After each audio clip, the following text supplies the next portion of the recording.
কৌশলগতভাবে অত্যন্ত গুরুত্বপূর্ণ একটি জাতির পরিকল্পনা নিয়ে জানবে 28 ফেব্রুয়ারি 2026 যুক্তরাষ্ট্র ও ইসরায়েলের আকস্মিক হামলায় হত্যা করা হয় ইরানের সর্বোচ্চ ধর্মীয় নেতা খামেনিকে। এরপর থেকেই কঠিন উপসাগরীয় দেশগুলোতে অবস্থিত বিভিন্ন মার্কিন ধ্বংস করা হয় প্রায় $4.5 বিলিয়ন মার্কিন রাডার ব্যবস্থা। খুব সহজেই মধ্যপ্রাচ্যে অবস্থিত ইসরায়েল মার্কিন স্থাপনায় ড্রোন ও মিসাইল হামলা চালিয়ে যাচ্ছে ইরান।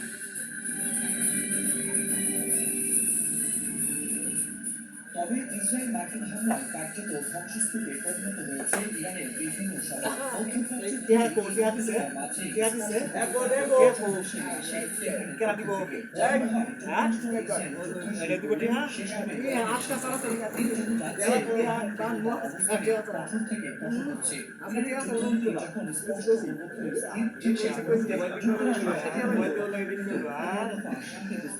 আর এই প্রস্তাবের পর থেকে আন্তর্জাতিক মহলে উঠছে নানা ধরনের প্রশ্ন।